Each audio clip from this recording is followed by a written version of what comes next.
So this is a video on InPainting using Invoke. I am using version 5.4.1. Likely you will have a newer one. They update it fairly often. Okay, so here's kind of how I've come to use this workflow and as far as what you need to do to get started. And I'm going to skip one of the steps of importing because you literally just drag it and import. And when they import, they're in your assets. And then I upscaled it, and now I'm just going to bring it right into making sure I'm clicked on the Canvas tab, because the upscaling is in the upscaling tab. So now I'm going to move over to Canvas, and I'm going to drag and drop this over to new raster layer. It's going to drag that 3584 by 4608 pixel image over here. And now we're looking at the top left corner of this, right? So we were in gallery. Going to switch over to layers, and now we have the raster layer here imported and InPaint mask right above it. So that's where we start. I'm going to go ahead and click this button, fit layers to canvas, and that just zooms, so we can see of the image. This image created with Stable Diffusion, a complex process that I used in now it's here in Invoke, and I'm gonna start doing this stuff. Zoom in again. So I had the whole idea here. I like to have an overview of where I'm going first, and I can select the C button for the bounding box, or crop is the crop tool, in Photoshop, which C. So it's bounding box here. And you can move this around when you're selecting the bounding box. You can change the size of it. The pixel dimensions of the bounding box are up in the top left corner, so you can tell how much you're using. If you've got a smaller video card, keep this at 1024. If you've got more VRAM, you can enlarge it and do bigger areas at a time. Let's see. So this is from my Redheads 2 project. So what I'm doing here is I'm making architecture styled sculptural modern architecture heads, right? So this is just kind of to to basically start by picking the area you want to edit. Like, where do I want to focus on? Where do I want my bounding box to be? If you go outside, you see if you can, just like in Photoshop, you hit the space bar, cursor turns into a hand, so you can pan around. That's very helpful. You don't want it to go above the area of your image unless you want to extend your canvas, because that that's outpainting, right?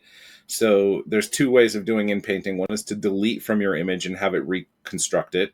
And the other way is to mask out an area, use your prompts and LoRa's and denoising strength in conjunction with all your other settings, including CFG scale and let's see, down here, you're compositing. I got my my little face icon covering this part, but it is. Let's see if I can. Oh, I can move it. Ooh, let's put it right here. Okay, cool. We're looking at mask blur, and edge size. So that's kind of like once you draw your InPaint. So let's get started so I can give an example of that.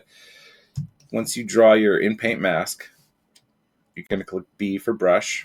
Make sure you're selecting the InPaint mask layer.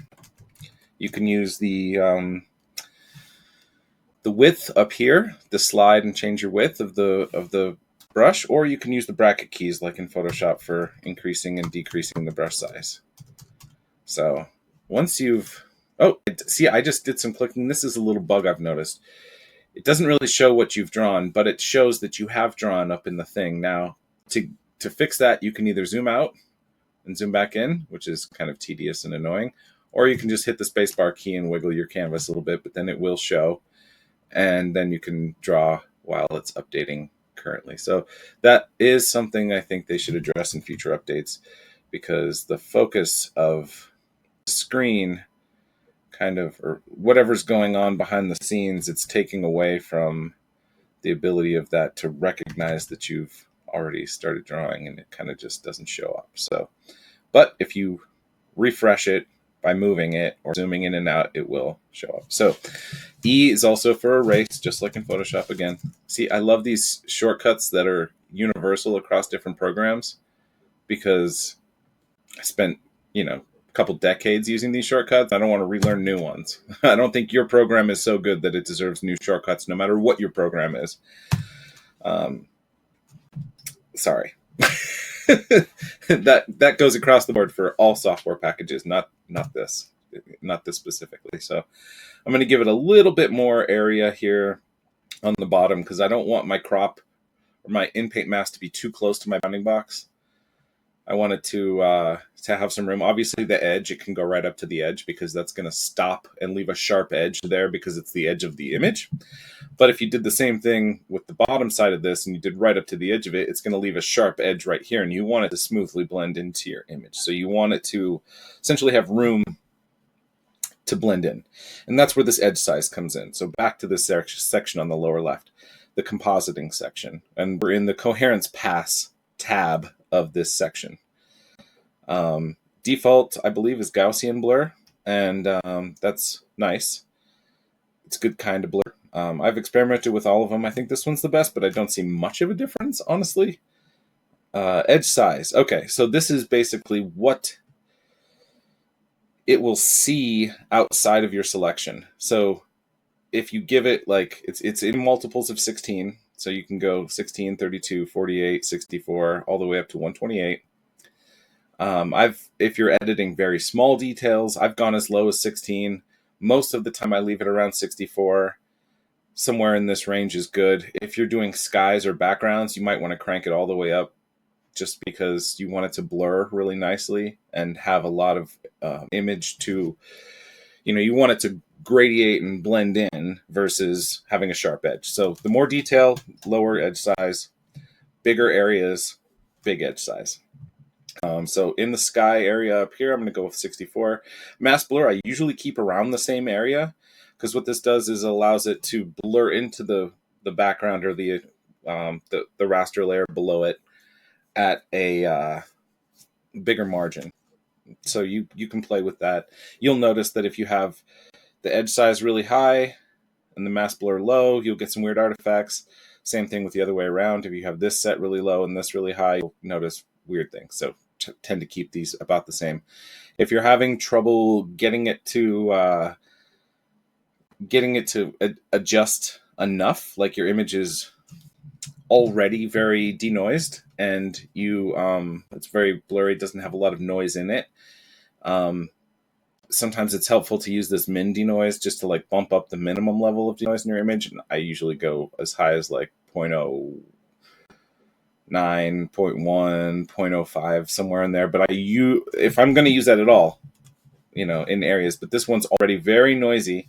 This image, if you zoom in on it, it's got a lot of, noise detail at the low end there. So I don't need to bump that up, because otherwise it'll go crazy and try to add too much detail. I want this. So in-painting is very intentional. It's not just like generate an image, see what you get. It's very much have a focus and have an idea in mind, and then carry it out. And it's very art directional. And so you're gonna basically say, okay, what is this thing up here? It is likely some kind of water tower, some kind of lookout post, or something having to do with, as I prompted, rooftop structures. And so I am going to give this let's see, I'm going to check my model real quick. Look at my denoise strength over here. It's over in the layer section. I guess there's some debate as to whether it used to be over here next to the model. Now it's moved over here in the layers. Don't expect that to stay in one place. I imagine they will either keep it in both places or move it.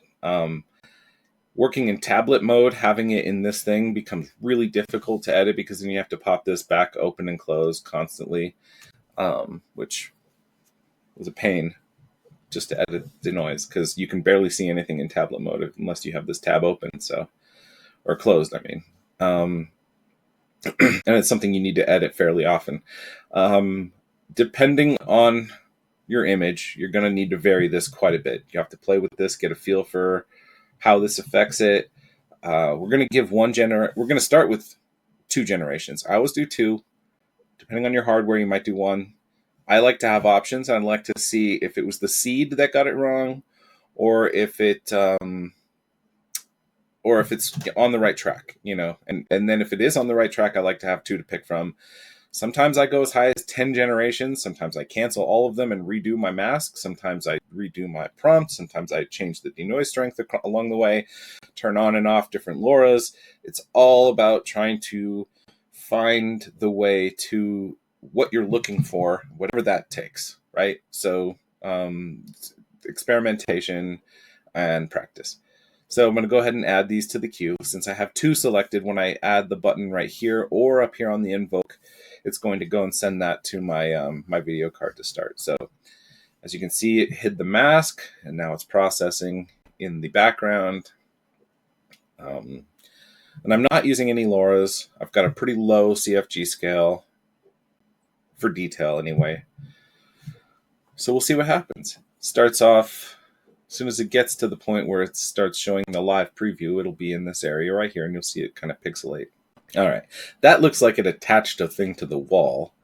Not a fan of that. I'm going to have to add something in the prompt about a dark gray sky so that it doesn't do that again. So let's try that with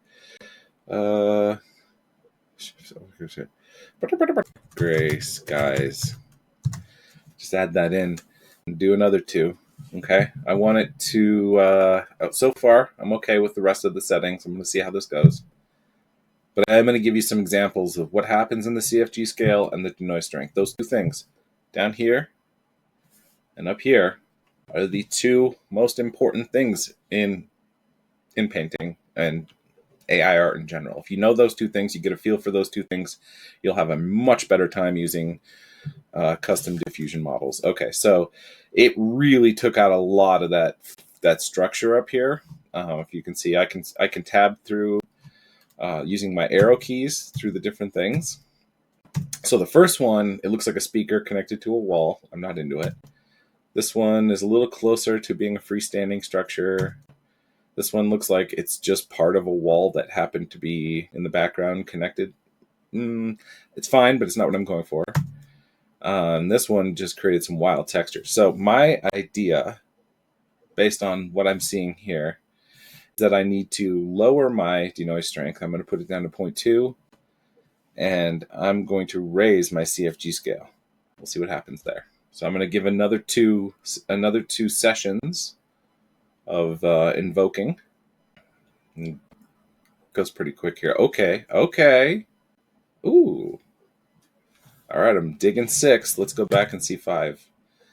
Ooh, geometric and round. These are much better. Okay, now that I've got 2 that I like, I'm going to do 2 more. I want options. One of the nice things about about art directing your own work through the AI that's what InPainting is having options. You can go back to your artist and tell them make more, or you can just click a button. Don't come at me, all right? This is what it is. Okay, so as far as the shapes go, I'm really liking 6 and 8. I think those 2 are my favorite because there's a hint of glass in 8, and in 6 as well. But this one has that cool like angled area, that little pipe that's coming off of it. I like that. Okay, I'm gonna go 6. So I'm right now. You can see my cursor is a no sign, a stop, cancel, whatever this no sign is, the little circle with a line through it. I can't do anything, right? I'm stuck in this mode. But down here at the bottom, I see my little arrows, and I see I've got options to accept the results, toggle them on and off, so I can see the original combined with, or see, that's the original art. There's the new one. I can save this whole generation to the gallery, or I can discard, or I can just delete it all and go back to square one. Okay, so I'm going to hit accept. Now it turns my mask back on. You can see that it added a new raster layer here. Now, while we're still selecting this InPaint mask, if we want to clear that really quickly, keyboard shortcut is Shift-C. That'll clear your InPaint mask. If you can't access the keyboard and you're on a tablet, I recommend creating a new mask, which is just inside the layer of InPaint mask. There's a new button.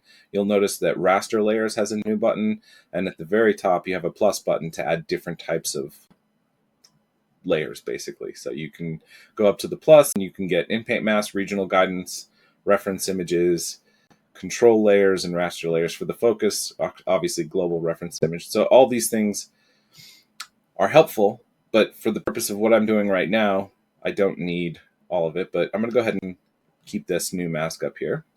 When you're selecting the InPaint mask, your cursor, or brush rather, will be the color of the InPaint mask, the mask fill. You can kind of, mess with this. You can change the fill style if you want to change something, there. You can change the color. You can edit that or just create a new one and go with what they give you. Each setting also has an opacity, but if you'll notice when you're on a raster layer and I select the brush, it's got a solid pixel, like basically the color selector that I've got chosen in the corner. So if I picked a purple, I would be drawing purple on this raster layer. Command Z or Control Z undo. You can also, while you're in brush mode on the raster layer, hit the Alt key to open the eyedropper tool while you're selecting. Okay, so this is a very common InPainting technique where you can find a little color there to select, change your brush size to something. I'm going to add a new raster layer above this just so I can edit this or delete it without messing with the background, and maybe add some detail here about this color. So I like wires. I like that kind of cords and pipes and wires and stuff. So I'm gonna the screen recording is making my input laggy. Normally it's a little bit faster than this, but that's what you get when you're screen sharing, recording, etc. So a little wonky over here, but as long as you give it the general, you're light painting with these rough shapes. The more detail you put in, the more the lower your denoise will want to be. If you raise let's give an example here. If I raise my denoise strength really high, make an InPaint mask that encompasses this area that I just did, it's going to go wild with it, and it's not going to keep that shape that I just created very well. So another shortcut, Control Enter to do an invoke or to start the generation. And it's going to do 2, just like I've set up here. If I hit Control Enter again, it'll add another 2 to the queue. So I can make a setting, make an adjustment here, hit another Control Enter, or hit the button either place. Even while it's spinning, you can hit the button right here to add to the queue. So we'll see what happens when you have a really high denoise on that detailed art that I just put in. And I do reference pipes and wires in my prompt, so you'll see that it does try to do something similar. It totally erased it in this one, and in this one it gave me some wild, metal grass of some kind. It's bad. I'm going to delete that. Bring this denoise back down to 0.2-ish and hit that generator again. And then it'll still denoise it. It's still going to blur it out a bit, but it's going to try to keep it closer to what I've got. See? Already. So much cooler. All right, now, yes, I could have painted that, and I did, but I'm telling it to adjust what I gave it to my prompt, to all these settings, and I'm art directing the result because I wanted this to have I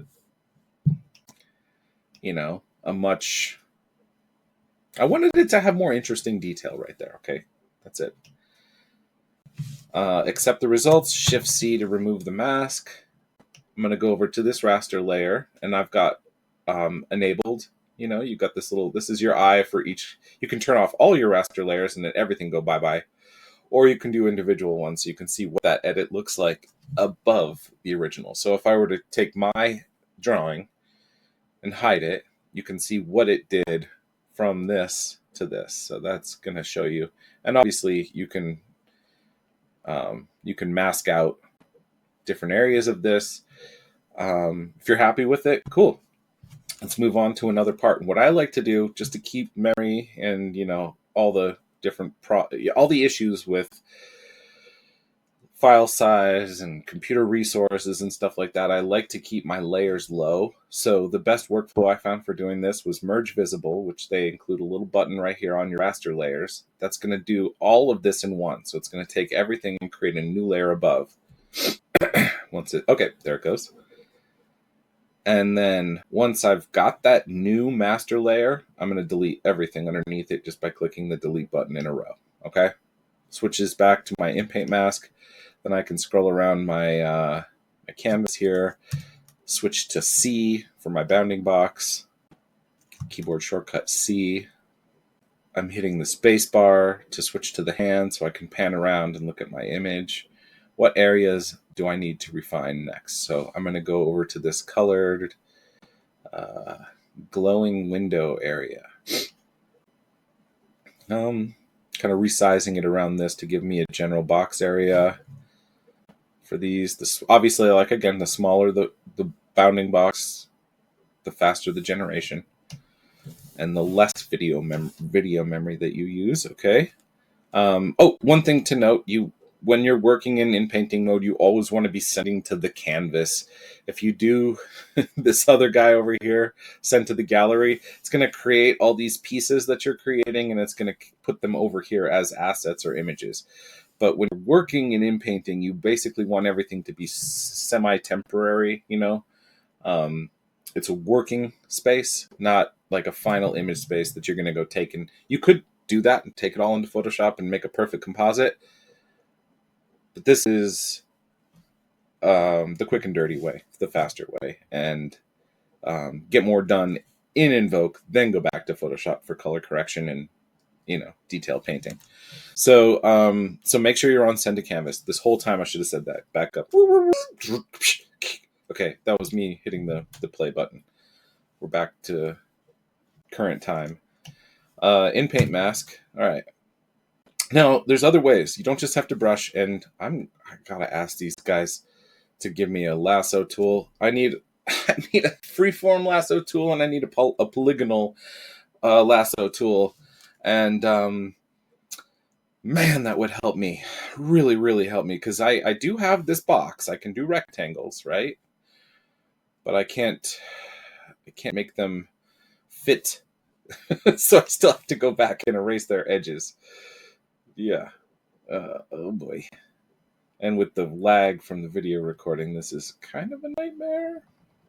Just a tiny, tiny bit because it's hard to control. And then slide down this angle down here using my Wacom tablet over on the side.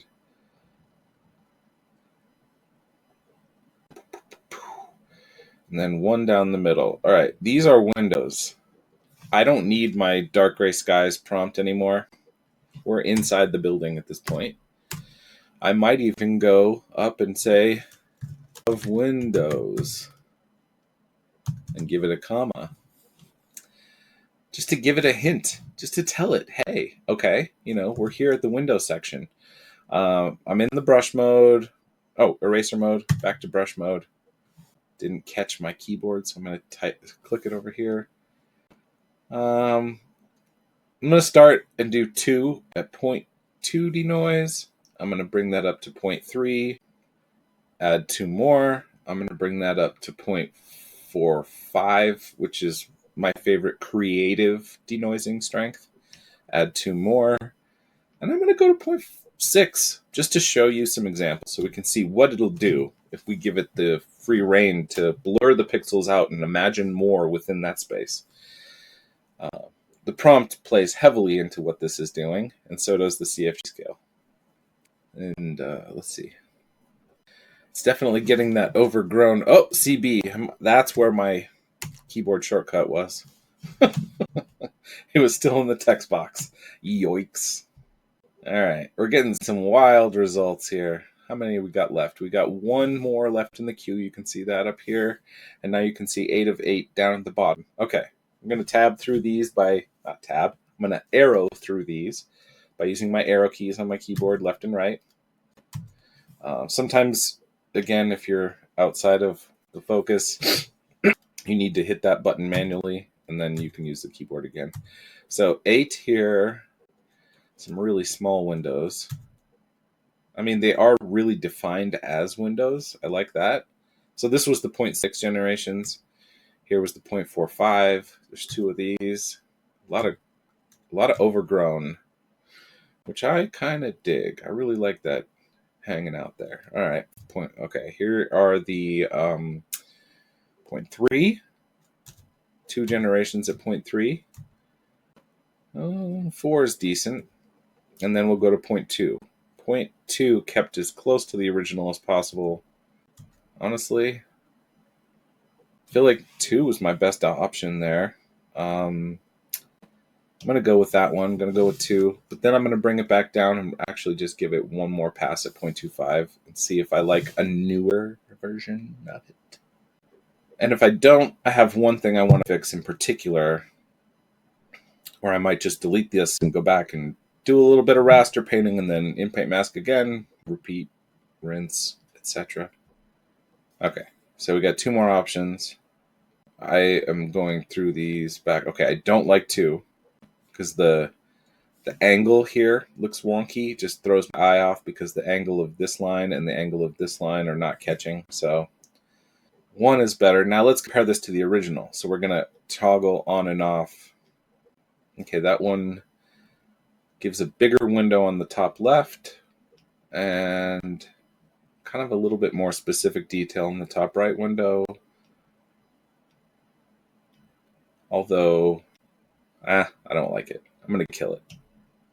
Discard all. Okay, instead of deleting the entire mask, I'm going to keep what I had, go to my erase tool, and just basically, I want to keep the areas that I like, but I'm going to still generate a new option on the bottom left window.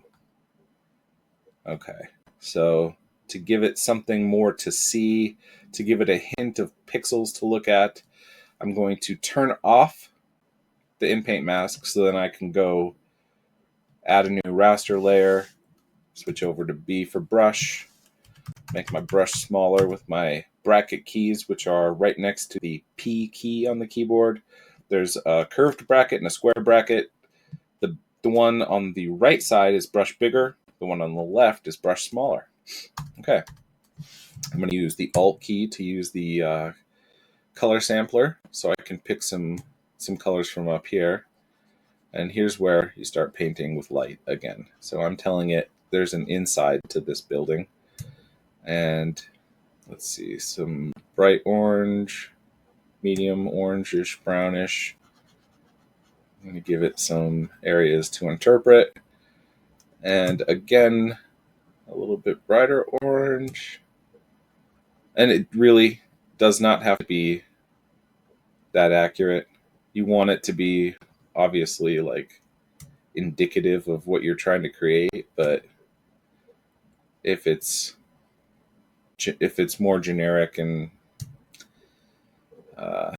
rough, all you have to do is increase your denoising strength. So let's put it at 0.35. I'll turn my InPaint mask back on and give it 2 generations with Control Enter. Now we're getting some weird perspective on that one.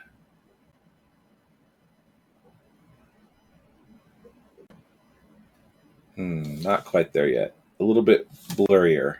Let's try 2 more. Higher denoise strength, also blurrier. Denoising means flattening out the color and values, more value related. Denoising, so noise is basically white pixels next to black pixels. Right next to each other, it makes a caustic contrast on a pixel level, the more noise there is in an image, the more contrast there is between individual pixels. So effectively, denoising reduces the contrast between those things, which is a blur effect. It's a denoising technically, but in your head, you can think of it as blurring and sharpening because those are related. Okay, back to this. Ooh, that angle! It just messes with the angle. I'm not liking that. I don't know why it's okay.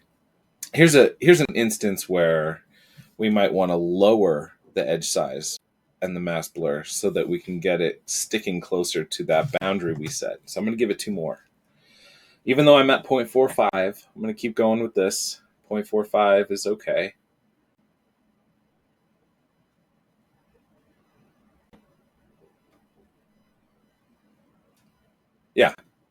Yeah, that did it. That's getting back to what I wanted. It's a lot closer, especially with this version, to the original aspect of the window. It's got that light that I kind of hinted at. I'm going to go with OK. Clear the mask. And then I'm going to show you the hiding again. So I'm going to show you the original. That's what I painted. Here's the original. Now turn it on. Now you see I've added quite a bit more interest in that window, showing that there's a room inside that house of the head. All right. So again, I'm going to go through this process of merging my visible layers. The reason why I do this as opposed to right-clicking and merging down is that it takes a lot longer to do that on an individual basis because it's processing one layer at a time. And instead of just smacking them all down to one layer and then you're effectively getting the same thing, you just get to delete these faster. So much better. All right, bounding box again. Zoom out. And I'll do one more edit before we... it's literally just this over and over and over. So I'll do one more just to kind of show a bigger example of inpainting or hinting towards what I'm looking for with raster layers.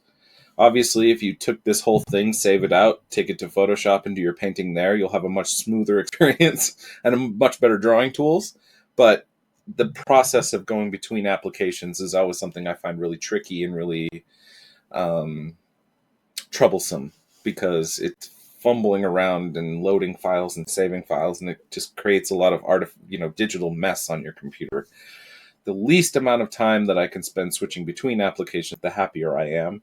So I like applications that, so as an artist, can allow me to do more in their tool set without having to incorporate other tools just to get certain things done. So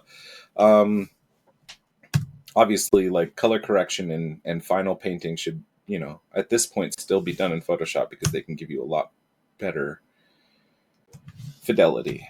Okay, I'm going to nail in on this thing. I'm going to make like a little indentation here. I'm going to cut into the square area and make it kind of look like... See, this is going to be essentially the eyeball of the structure. Rent heads are supposed to very abstractly resemble heads as housing, apartments, whatever. And so this part kind of naturally becomes the mouth area. And so this part, I want to add some teeth. This is my Cyclops eye. This is my teeth area. So I selected a dark color, and I'm going to go ahead and do this. So, hold my LaCroix for a sec. I'm going to do some painting.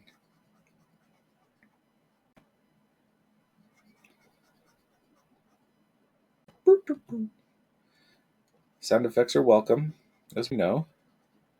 We like happy little paths, happy little trees, happy little cloud. Now what I'm doing is I'm making a tooth missing here. Okay, start off with this. I'm trying to approximate that angle, and I want to go all the way down.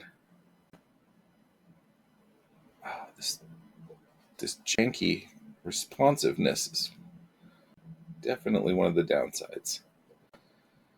Okay, find an area with a dark corner, sample that color, narrow it in and make sure it's actually dark. That's another thing I mentioned, is they should do an average on the sampling, so it's easier to not get highs and lows and different kinds of noise picking up in your sample. It's just going to average it like your human eye sees it as the color in that area. All right.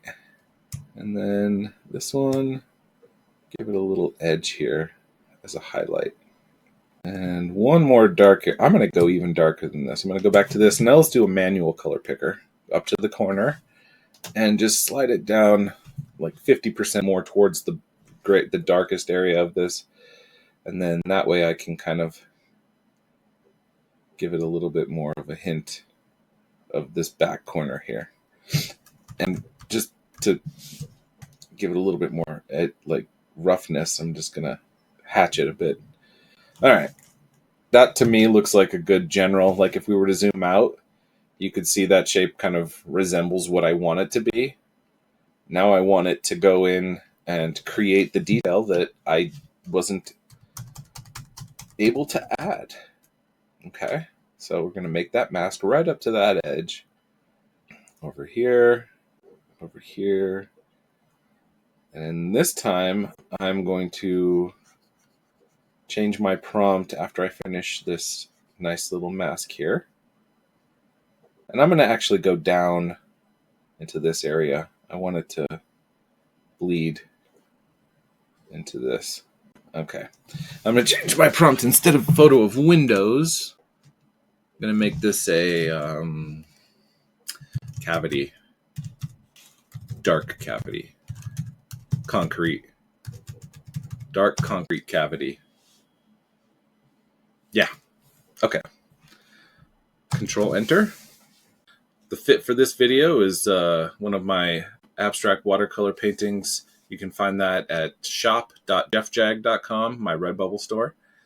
A lot of different things to find there. My illustrative work, digital painting, abstract watercolor, and acrylic, and pen and ink. All kinds of fun stuff. That is way too funky Jones-adelic. No. Okay. Denoise strength way too high. Bring that back down to 0.2. Give it another go.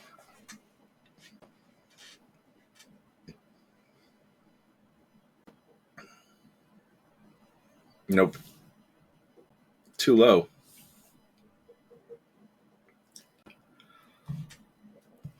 Give it another go.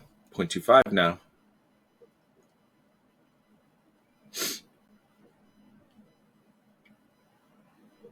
Closer.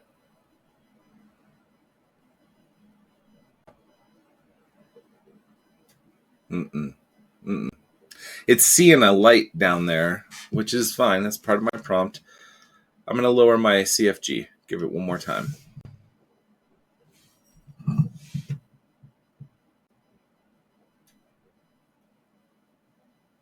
That's better. Without having to redo much, lowering the CFG just decreases the strength of the prompt on the image that's being generated. So that's really what I was going for, like a hole back there. Okay. Going to click OK. Shift C to remove the InPaint mask since I still had that selected. If you select your raster layer and then try to hit Shift C, it won't deselect it because you switched it from InPaint to raster and shortcut key no longer works. Okay, so keep that in mind. Zoom back out here. We got one tooth missing. Let's do another tooth missing right next to it. Actually, I'm going to reduce my bounding box area to be more in line with the center of this, which I'm going to start painting over here. And I'm going to create another raster layer. Okay, so I'm going to make my edit non-destructive. And I'm going to zoom in, select B, get back to my brush. Oh boy. Now, this is going to be some good stuff in here because I want to get really deep into it. I'm going to select this. I want that part with the wires to stay. All right. So this is going to be tricky. I want it to look like this is kind of behind these wires, which has a lot of potential for it basically just erasing them or turning it into something else. Just as that's what it does, because it's going to reimagine that area. All right. Too dark. And this dark region is real finicky. And it's either gray or black. All right, there we go. Okay. Make sure that I got the angle right here. As we can see, kind of to give you a little bit of I'll erase this later, but the guide of where I'm going, the perspective would be sort of like this. I'm just looking at, oh, no, not that one. I'm just looking at the lines I have already in place, kind of trying to keep them on the same grid of perspective lines. So if we were to do one out further, it would go more along that. It's close enough for me.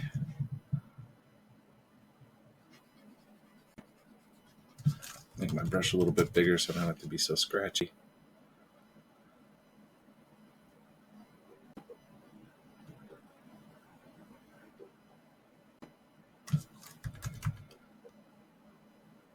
Okay. This detail work is really tough with laggy brushes. Got to do your best.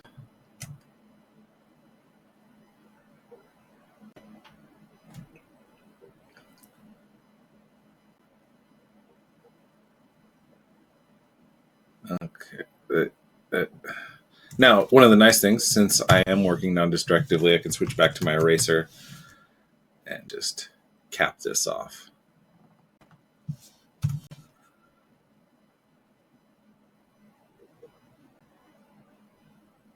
Okay. Down through here. Make that other edge kind of more prominent. Nope.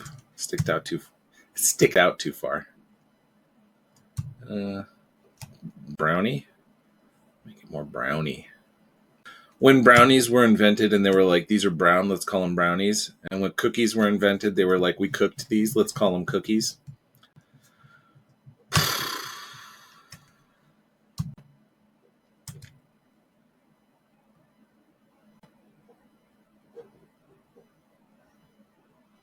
That's all I got to say about that. All right. All right. This edge is going to be closer to this color. I'm sampling from the image to give me realistic shading. Down in the corner, it'll be like that brown. So this brown will be like up here.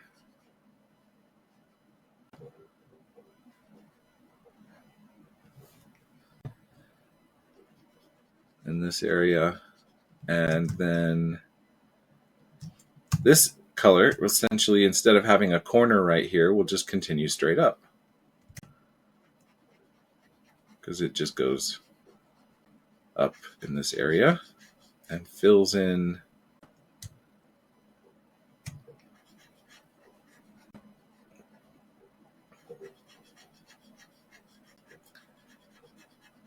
like that. I want it to match as close as possible to this overall color and shading. Add some scratches and darker area for contrast into the shadows of this area. So we've got that little ledge to show thickness there, and then up into the depths of the cavity. Could kind of fill that in right there. All right. If I wanted to add a little bit more of a highlight along the edge, try to do that again. Instead of, last time it thought it saw a light there, so I don't want it to be that bright. I just want it to give the hint of an edge so that we know that this has got thickness to it. And right here. Also, would be nice if there was a shift constraint Photoshop, if you're using brush and you want to draw a straight line, you can hold down Shift to constrain the angle of your brush to 90 or 45-degree angle. I think it's set to 90 by default. And that's nice and very helpful. If you click and then hold Shift and click again, it draws a straight line between the 2 points that you drew. Also, super helpful. That particular tool would be very helpful. That ability would be very helpful in Invoke. I'm hoping for it in some future version. Okay, so obviously you can see this is super, super rough. I'm getting the general shape and color of the thing I'm trying to create here without having a whole lot of detail. It's just, it is what it is. It's blocking in color and light value. Now again, go back to zoom into extents and you can see it looks pretty realistic already. I'm going to go back in for the zoom in and refine my bounding box to be a little bit smaller.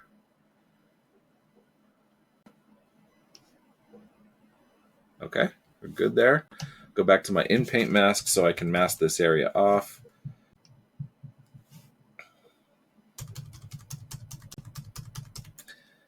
And try my best not to include too much of the, obviously that angle was not quite perfect. Hopefully it'll figure it out. If not, I'll go fix it in Photoshop.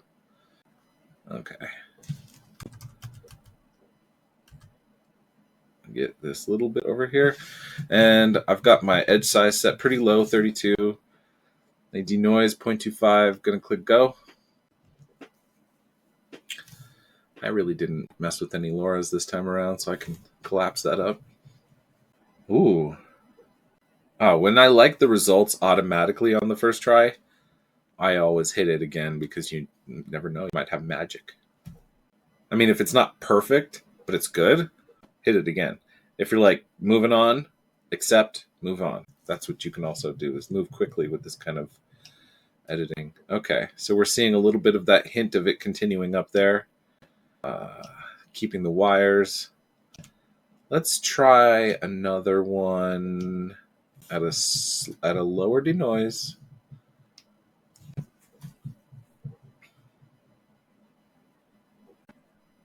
So we're still in the edit mode. I just made some adjustments and click go again. We're still in, I guess this is like this temporary space between accepting the results and having a full ability to edit them. So you're still active down here. You can't do anything until you accept or delete these results. So I think I like 5. It's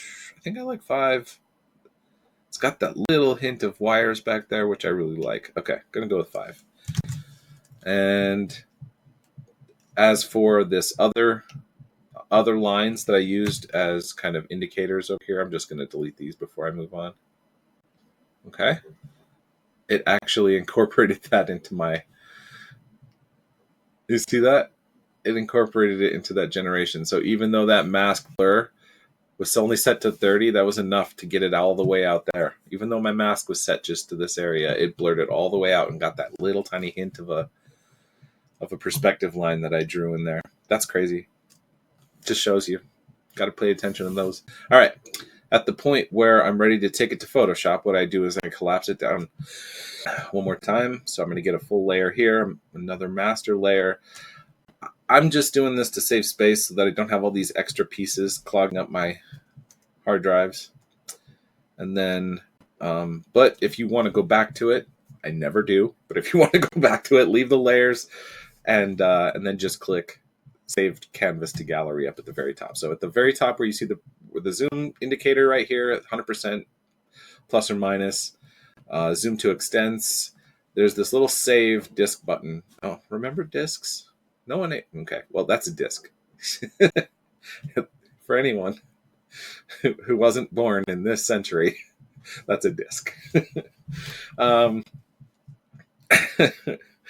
There's okay, so it's saved to the gallery. Go back to your gallery. It's over here in your images. But I am going to delete this to reset the canvas so I can get ready for the next one. And this, I'm just going to right click and save to my my hard drive. And I don't even know if you guys can see this, but if you can, cool. I like to use this naming convention of checking my other. I've got a bridge application open in my other window. I like to use this naming convention of UP for upscale, IP for InPaint, and PS for Photoshop. And every time I make an edit in my files, I add underscore UP, underscore PS, underscore IP. And then you can see the process. You can see I upscaled it, I photoshopped it again on this one. So for the current, let's see, what's the name of this file? So I like to keep the naming system from the... Oh, this one is Rent Heads to Flux Playground. That's from my Comfy UI generation. 00253. So I'm going to find that. 253. And then I'm going to go back to that InPainted folder and add UP for upscale, IP for InPaint. Save that to my InPainted folder. And let's see if I can change this